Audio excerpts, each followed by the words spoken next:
Most people assume plants quietly coexist together. You put flowers beside each other, water them, wait for the blooms, and expect the garden to naturally work itself out. But some flowers are secretly competing the entire time, not just for sunlight, not just for water. Some actually weaken the plants growing around them. And the strange part is, most homeowners never realize it's happening. One flower suddenly stops blooming. Another starts looking thin and stressed. Colors fade, growth slows. Entire sections of the garden begin feeling tired for no obvious reason. Meanwhile, the aggressive plant beside it keeps spreading, healthier than ever.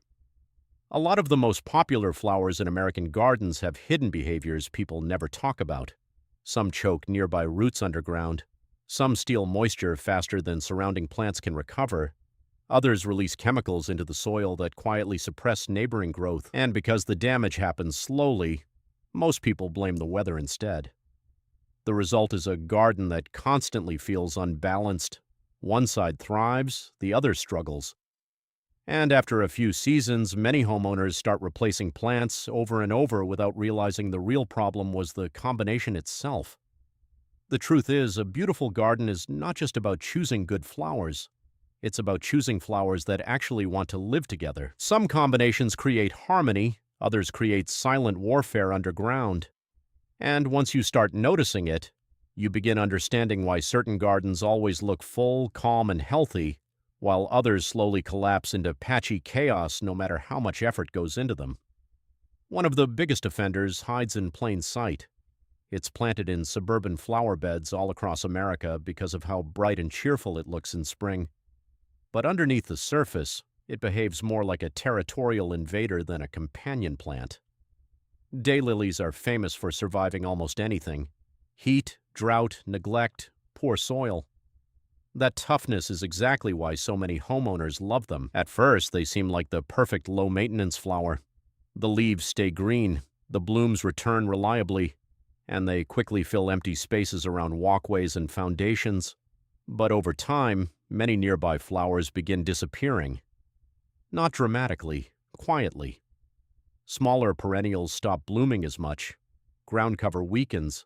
Compact flowering plants slowly lose space every season. And the reason is simple. Daylilies build dense underground root systems that aggressively consume moisture and nutrients before neighboring plants can fully access them. The thicker the clump becomes, the harder it is for surrounding flowers to compete. What makes this especially deceptive is how clean daylilies look from above ground. They don't appear hostile, they just look organized and healthy. Meanwhile, nearby plants slowly struggle in silence. Many homeowners mistakenly think the weaker flowers simply weren't strong enough. But the real issue is often placement. When daylilies are isolated with enough spacing, they work beautifully. But packed tightly into mixed flower beds, they often dominate the entire ecosystem within a few years. And once mature clumps form, even digging them out becomes exhausting.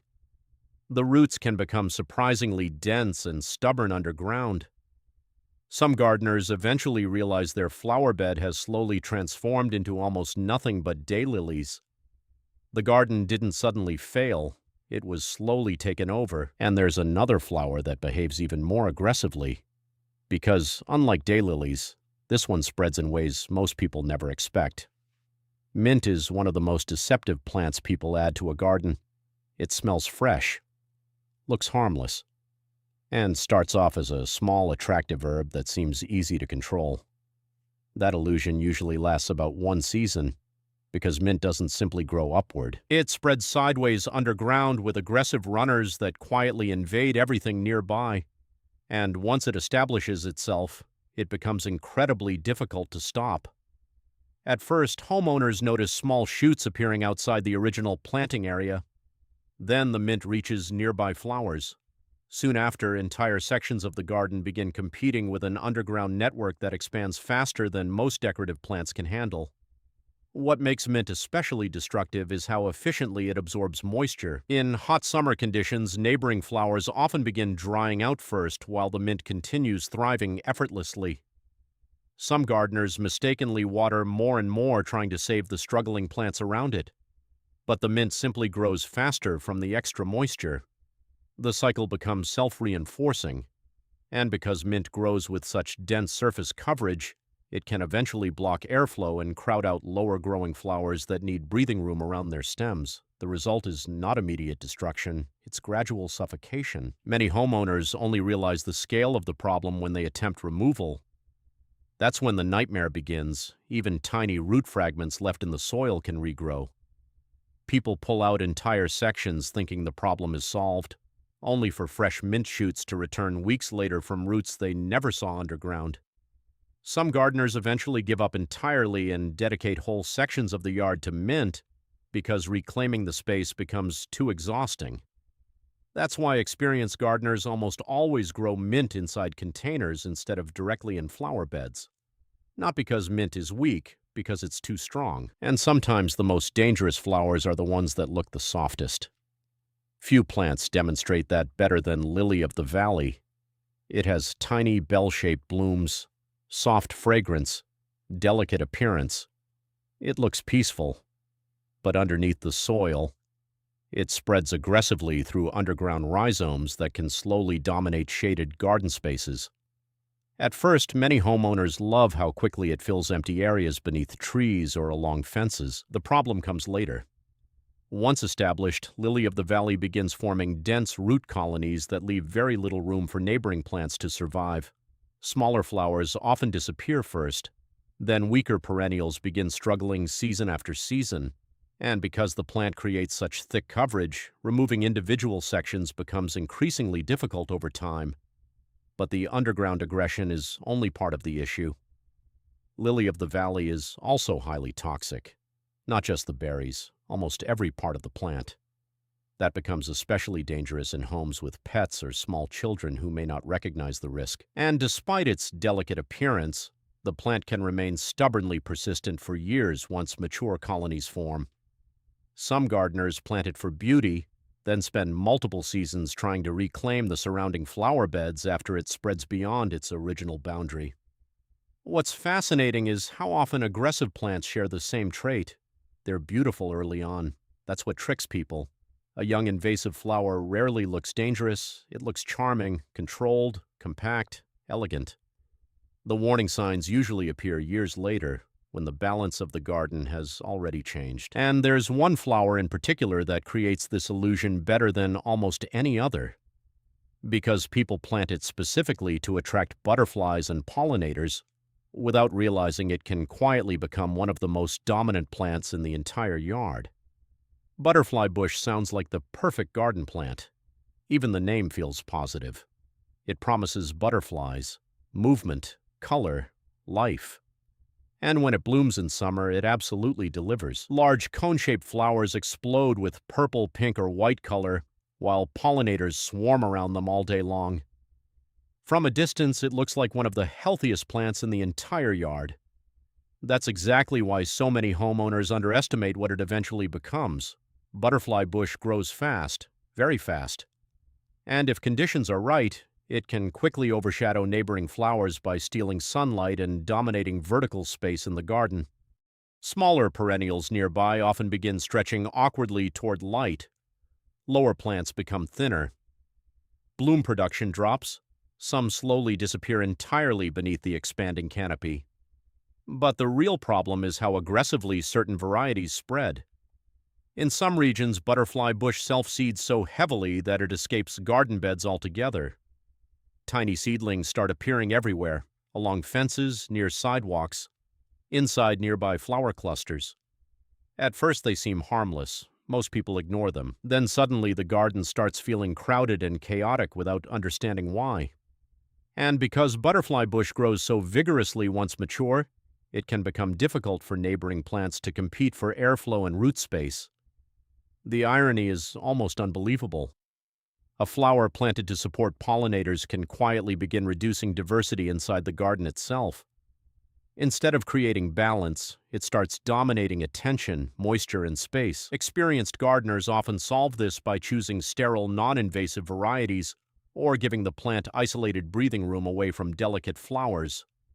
But many homeowners never realize the issue until nearby plants begin declining. And sometimes the damage happens slowly enough that people blame themselves instead of the flower. They think, maybe I didn't fertilize enough. Maybe the heat was too intense. Maybe the soil is poor. Meanwhile, the aggressive grower beside those struggling flowers keeps expanding perfectly. And few flowers demonstrate territorial behavior more quietly than black walnut trees do through something almost invisible. Because some plants don't attack neighbors physically. They attack chemically. Most homeowners think plant competition is physical. Roots stealing water, leaves blocking sunlight, large plants crowding smaller ones. But some plants fight in ways you can't even see. Black walnut trees are infamous for this. They release a chemical compound called juglone into the soil, and for certain nearby plants, that chemical becomes a slow poison. Tomatoes weaken, hydrangeas struggle, peonies decline. Some flowers suddenly wilt for no obvious reason despite receiving enough water and sunlight. To homeowners, the garden feels cursed. One side grows normally, another side constantly fails. People replace plants over and over without realizing the soil itself has changed beneath them, and because the damage develops gradually, the connection often goes unnoticed for years. The tree looks healthy, the lawn may even appear normal. Meanwhile, sensitive flowers nearby slowly lose strength season after season.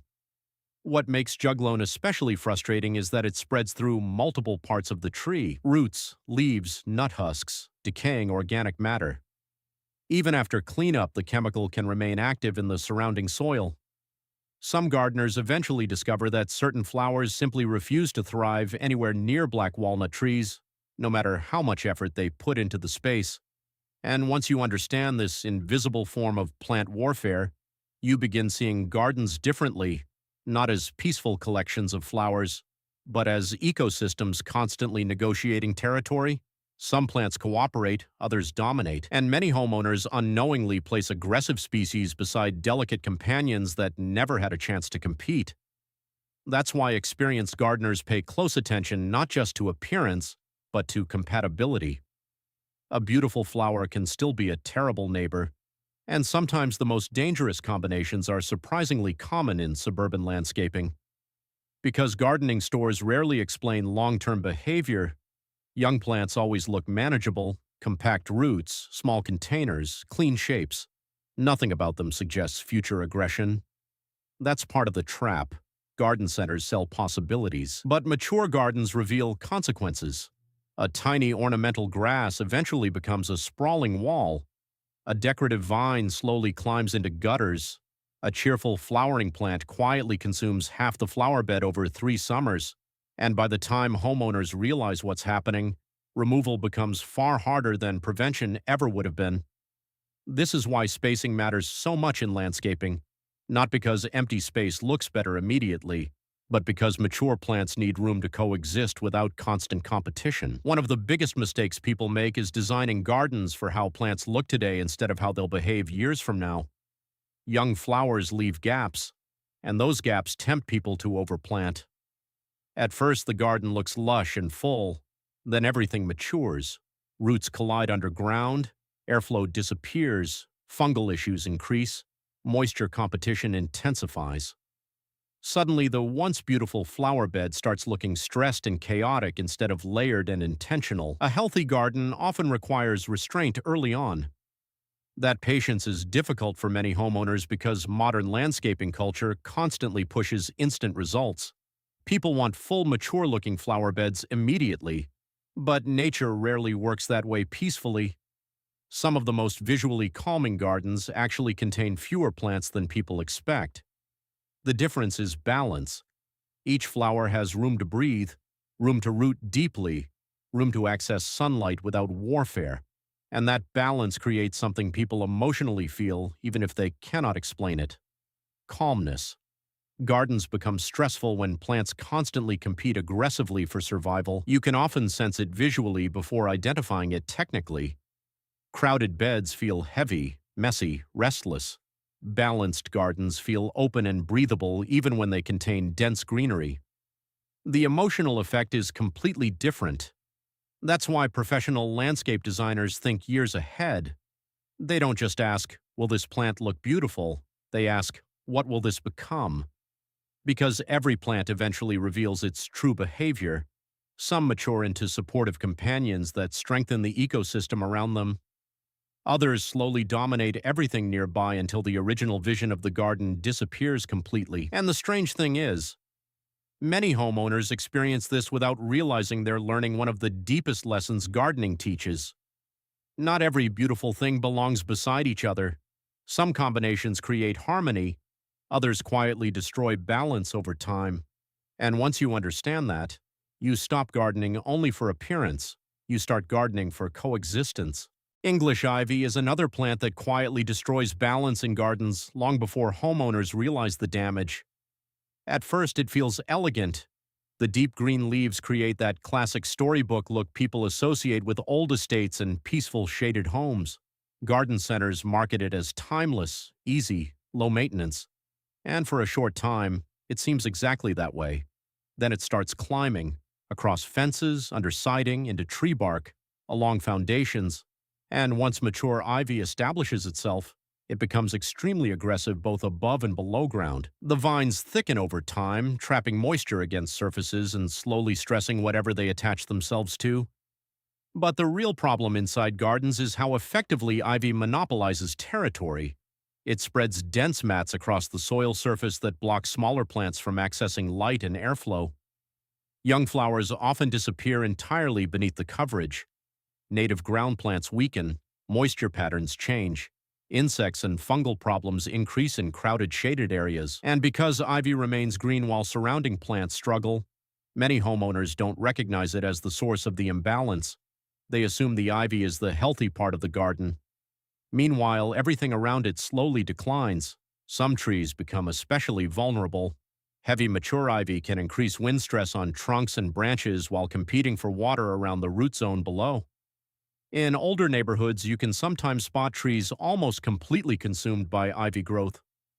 The tree survives for years, but the balance is gone. The plant that was meant to decorate the landscape slowly became the dominant force inside it, and few flowers create more disappointment after planting than wisteria. When people first see mature wisteria in bloom, it feels magical. Long-hanging purple flowers, romantic movement, soft fragrance drifting through the yard. It looks like something from a movie. That beauty convinces many homeowners to plant it without understanding what mature wisteria actually becomes. Because wisteria is not gentle, it's powerful. The vines thicken dramatically over time and begin twisting around structures with enormous force. Weak trellises bend, wooden supports crack, nearby shrubs become trapped beneath expanding vines, and if the plant reaches trees, the competition becomes brutal. Wisteria climbs upward aggressively towards sunlight while adding tremendous weight to branches. Some trees eventually weaken under the pressure. Others become shaded so heavily that lower growth dies off almost completely. What makes wisteria especially difficult is its persistence. Even aggressive pruning often triggers even more vigorous regrowth. Homeowners cut it back repeatedly, only to watch new shoots explode across fences and garden structures weeks later. And underground, mature root systems become equally stubborn. Trying to fully remove old wisteria can turn into a multi-season battle. The irony is that people usually plant it seeking beauty and softness, but mature wisteria behaves more like a force of domination than decoration. And once you begin understanding these patterns, you realize the healthiest gardens are not built around the most aggressive growers. They're built around compatibility. That's why experienced gardeners often leave more empty space than beginners expect. Not because the garden is unfinished, because they understand future growth. They know today's tiny flower may become tomorrow's territorial problem, and they understand something many homeowners only learn after years of frustration. A garden is not static. Every season changes the balance. Roots spread, shade shifts, moisture changes. Plants mature into entirely different versions of themselves. The flower bed you plant this spring may behave completely differently 3 years from now. Balance creates resilience. Diversity creates stability. When flowers support each other instead of competing aggressively, the entire space begins feeling calmer and more alive. You notice it emotionally before you understand it technically. The garden feels breathable, layered, natural, not crowded, not chaotic, not exhausted. And that emotional feeling is part of why people love beautiful gardens so deeply in the first place. A balanced yard doesn't just look healthy, it changes how a home feels. The air feels softer, the space feels slower, people stay outside longer. Morning coffee becomes peaceful again. Even stressful days feel quieter, surrounded by living things that coexist naturally. That's the hidden difference between a garden designed only for appearance and one designed for harmony. One constantly fights itself, the other slowly becomes more beautiful every year. And once you understand how certain flowers silently dominate their neighbors, you start planting with completely different eyes.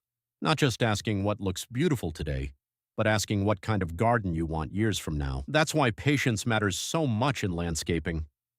Good gardens are rarely built instantly. They evolve slowly through observation. Experienced gardeners constantly watch for signs of imbalance, one flower suddenly overpowering another, a section drying out too quickly, pollinators disappearing from certain areas, plants stretching desperately towards sunlight. These are not random problems. They are signals. The garden is communicating. And usually, the healthiest landscapes are the ones where no single plant controls everything.